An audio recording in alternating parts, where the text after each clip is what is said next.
Belum lama ini artis dan presenter kondang Raffi Ahmad kembali menjalani vaksinasi tahap kedua di Istana Negara.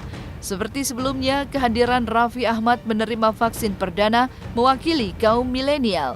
Namun, sebelum menerima vaksinasi kedua kali, Raffi sempat dilaporkan oleh advokat David Tobing ke pihak berwajib lantaran diduga melanggar protokol kesehatan. Kasus tersebut kini sedang bergulir di Pengadilan Negeri Depok, Jawa Barat. Melihat sang kakak yang dilaporkan terkait dugaan protokol kesehatan, Syana Syadikah pun angkat bicara.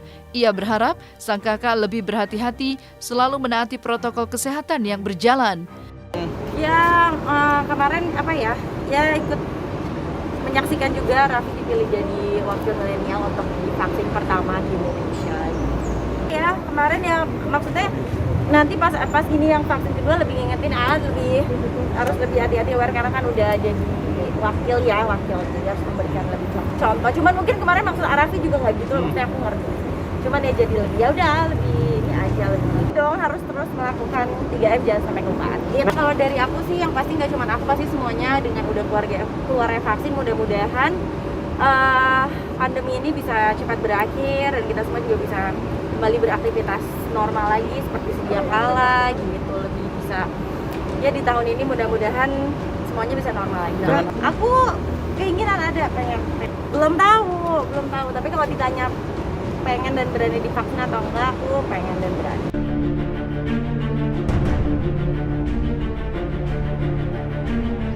Seperti diketahui, advokat David Tobing melayangkan gugatan perdata kepada Raffi Ahmad ke Pengadilan Negeri Depok, Jawa Barat yang merupakan buntut dari kehadiran Raffi dalam sebuah acara setelah mewakili millennials menerima vaksin perdana.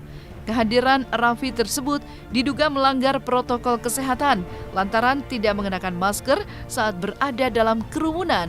Dan sidang perdana terkait kasus tersebut seharusnya digelar pada 27 Januari 2021. Namun karena Raffi belum sah memberi kuasa hukum kepada pengacaranya, maka sidang tersebut pun ditunda dan akan dilanjutkan pada tanggal 3 Februari 2021 mendatang. Selain itu, sejak kasus ini heboh di sosial media, Raffi telah mengutarakan penyesalan dan permintaan maafnya di hadapan publik.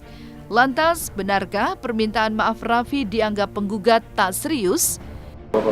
Raffi Ahmadnya nggak hadir hari ini. Kami aja kuasanya aja. Jujur tadi malam kami nggak komunikasi secara langsung. Kalau dari media kita lihat hari ini kan melanjutkan vaksin kan, itu aja sih. Baru sidang pertama mungkin masih lihat kelengkapan sidang dulu, surat-surat. Sudah, kami akan siapkan, kami lagi persiapkan surat kuasanya ya. Minggu depan sih kami bawa. Intinya sih kita belum terima surat kuasa, draftnya kan kami buat, kami tanda tangan dalam waktu dekat, kami cari waktu ketemu untuk tanda tangan kuasanya ya. Bukan hanya tidak diakui oleh saya, tetapi banyak sekali yang berkeluh kesah melaporkan ke saya selaku Ketua Komunitas Konsumen Indonesia juga, dan advokat publik yang sering menerima pengaduan bahwa itu seakan-akan melecehkan. Kenapa? Dengan mimik yang tidak ada penyesalan dan sebagainya gitu ya. Dan juga memang apa yang dilakukannya ini sudah merupakan fatal sekali gitu loh. Sehingga bahaya sekali kalau yang dia lakukan itu ditiru oleh 49 juta followernya. Makanya ini kita minta dia serius untuk meminta maaf. Sebenarnya ini nggak serius. Kenapa nggak serius? Apa susahnya bikin surat kuasa? Orangnya ada di Jakarta, kecuali orangnya di luar negeri itu sulit. Sama-sama di Jakarta, baik kuasanya maupun Raffi di Jakarta. Bikin surat kuasa kan kirim draftnya bisa, tanda tangan, kirim lagi pakai Gojek atau Grab, kan udah bisa gitu loh ya. Jadi saya menganggap memang kurang serius, tapi tetaplah kita apresiasi ada kuasa yang hadir, walaupun sebenarnya dia belum pegang kuasa, itu nggak boleh duduk di situ harusnya, ya kan? Tapi hakim memberi kesempatan, tapi hakim menyatakan dia kehadirannya tidak sah. Saya berharap baik Raffi atau kuasanya yang sah itu hadir, karena selanjutnya akan ada proses mediasi. Nah di situ nanti tinggal saya akan tanya maunya apa, ya kan? Kalau emang dia mau minta maaf, ya udah bagus, silahkan. Karena saya juga transparan mewakili publik, nggak bisa saya diam-diam atau ada deal-deal lain, nggak ada. Semuanya demi kepentingan masyarakat dan publik.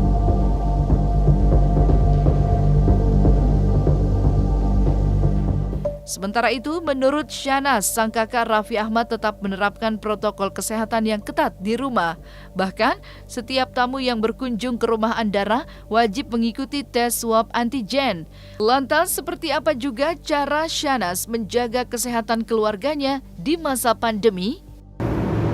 Kalau di rumah aku sih nggak menerima tamu. Kalau yang untuk rumah aku pribadi sih, itu kan kadang-kadang kalau di Andara masih suka banyak tamu. Cuman kalau yang masuk itu kita udah siapin swab antigen. Jadi siapapun tamu yang masuk ke rumah itu udah di swab antigen. Yang pasti vitamin ya, vitamin jangan sampai kelupaan untuk imunitas tubuh. Makan juga yang banyak gitu, dan itu istirahat yang cukup. Itu aja sih paling. Sama ya itu dia rajin cuci tangan segala macem, jangan menyentuh area muka lah. Ya pastilah kalau misalnya nanti udah bisa dapat vaksin, kalau bisa satu rumah semua sama pekerja juga divaksin. Oke, buat semuanya masyarakat Indonesia, jangan takut vaksin dan ayo kita sama-sama vaksin dan jangan lupain 3M. Sehat terus.